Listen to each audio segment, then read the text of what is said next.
haven't done this live for a while. I think it's been a couple of months. And I just realized as we are gearing up to our event, Awaken to Self, that's going to be really, for the participants, a life-changing and transformative experience. I was reflecting around what is the purpose of life? What are we doing? We're all chasing something, right? We're building companies, building families, building businesses, building our lives. But then one day we die, and that could be very soon or in 40, 50, 60 years. And then so what? All of that disappears. And then the question is, what was the purpose of life? And of course, it depends a lot what you think. Whether you think you're just in this body, and when this body collapses, then your existence collapses. But from everything I've seen, that is not the case. I'm an eternal being. I'm pure consciousness. I'm just experiencing life through this body, and it can be either a life of suffering or a life of beauty and awe and surrender.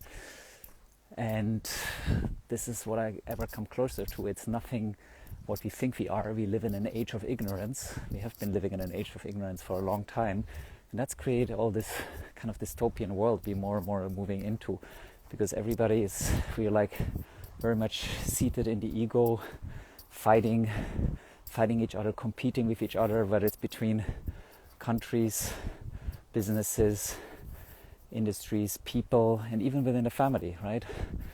Like family structures are collapsing. There's no love in this world. Therefore, it's a constant fight, but it doesn't have to be that way. And I was just writing an article around my experience with Singularity University and that technology will solve all our problems, and it's bullshit. Like, I used to believe that, but technology won't solve anything. And the only thing that will solve everything is when we raise our consciousness and realize what we truly are and what this experience of life truly is. Actually, let me show this beautiful walk I'm on. And so from everything I've learned over the past 8 years, and especially more recently, is that life is about growth and learning. And so all the challenges we encounter, they are in service of us. Everything is a gift, even though it's very difficult. And to the brain, to the mind, doesn't make any sense, because the mind lives from a place of scarcity and ego identity, and it just wants to have more. It wants to feel more safe. It wants certainty. And so that's the lives we build. But then we wonder, like, why am I not feeling it? Why am I not happy? I got the business, I got the partner, I got the money, I got everything. Why? And then maybe I can have a bigger business, a bigger house, a more beautiful partner, a more successful partner, and then I'm still not feeling it. Yeah, because it's not how it works. Or rather, it is how it works, but to look for the answer in the external world, we will never find the answer. And yet that is what the mind keeps giving us. But that's when we live from this very limited place of the mind, because life is so much more. Again, I'm an eternal being. I'm pure consciousness. Some people call it God, some people call it Source. It doesn't matter what you call it. It's all the same. And there are experiences, like the experience we're offering at the end of this month, that show you very viscerally and very experientially. You don't have to believe anything. You will know that you are more than your body and more than your mind. And then obviously that has tremendous implications for how to live your life. And that's the second part. We'll be helping you to ground this into this life, because even once I know I am consciousness and the body is just a vessel through which I experience life temporarily, it's still here, right? I still need to make money, I still need to pay bills, still need to take care of my family, deal with all the friction in life. So these non-ordinary state of mind, or this I would call consciousness expanding states that show us that we're more who we are, they don't necessarily make it easier to live this life if you don't connect the bridge between that experience and our everyday life. And we can, because then the realization is, sorry, one second, nature in the way, or actually not nature, it's human, what human built was in the way.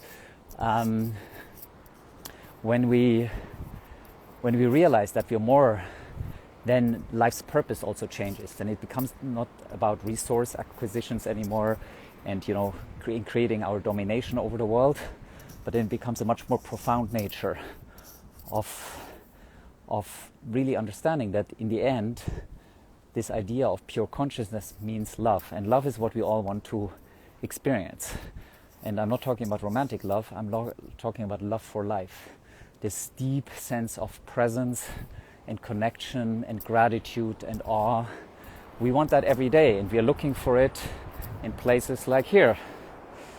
And there's nothing to say against spending a lot of time in nature, which I love, which really is reconnecting. But of course, there's much more to life, and everything in life is really in service of this realization that we are more. And then the more we can live from this place of presence and gratitude, and these are not just like new age words, these are really profound wisdom that humanity has established over all the thousands of years, or tens of thousands of years, or hundreds of thousands of years it has existed. And then we just forget it, because then we go to school, and school teaches us how the world works, which has nothing to do with how the world really works. I mean, yes, you get some practical things like math, etc., but really this connection to inner wisdom is disconnected, starting maybe not from birth, but very quickly when we get educated by our parents and whoever.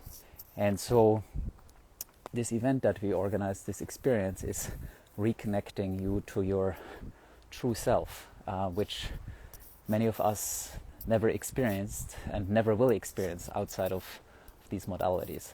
And from that place, I can then live life differently. So, for example, one of my big traumas is the trauma around money, and it has shown up in every way. Like, I was a banker, it was about having more and more and more. Then I was trading Bitcoin and other stuff and made a lot of money, lost a lot of money. Then I was a coach, charging a lot of money, and it was always kind of like a reflection of self-worth. And while money is part of this game called life, there's nothing bad with money. The obsession with money that we also see in the world, and with ego, and I need to be better, faster, I need to be more right, etc., that creates all this friction in between, right? When we have an argument around vaccines or COVID, etc., it's not about, we're not engaging in it more like, I want to get to the truth, and so let's debate it with the goal of finding truth, not being right. Instead of, we're going into every conversation, or most of us, and the world at large as a result, into I need to be right. And that's the friction then we experience in life. And then we wonder why life is such a struggle. Yeah, because we're not here to be right. We're here to expand, we're here to learn, we're here to grow, we're here to connect, and ultimately we're here to love. Love every experience, and coming to this place of awe and wonder for life. And this place exists for every one of us, for every human being. It's a birthright. We've just been out-educated, out-socialized of it. And we really live in this world now. When I switch on the TV, which I never do, but when I do, or I look at the news, or it's like, it's all about fear. It's all about competition. It's all about indoctrination. It's all about control. And then when someone speaks up against it, they are called a conspiracy theorist. And then they're kind of cancelled. That's the next thing. Then people are cancelled. And then our genders are...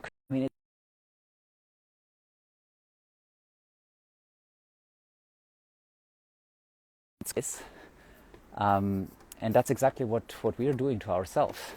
We are killing ourselves. And we are even supporting killing ourselves.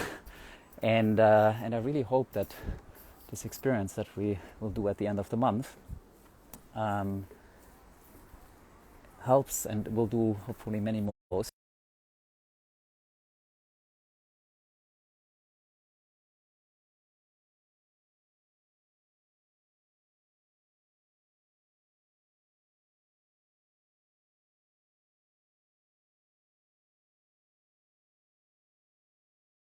People to find their purpose, and it's a beautiful, fulfilling thing. And why is that?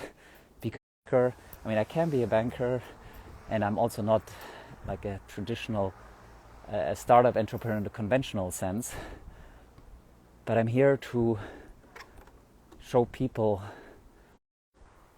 for connection, I guess nature, Anyway, so if some of this resonates, then I really invite you to have a look at the experience we put together. And I really don't want to market it. I just want to tell you about it and invite you to it. And either it calls you or it doesn't. It was my most profound experience. And we put it in a beautiful container to allow you to safely land. The website is awaken2self.one. And if you have any questions, send me a message. I hope to see some of you there. And I can promise you one thing, otherwise you can have your money back, is that this will be the most profound experience of your life, bar none. And in the container we developed also the most supportive and most loving one. And as Mark Twain said, the two most important days of your life are the day you're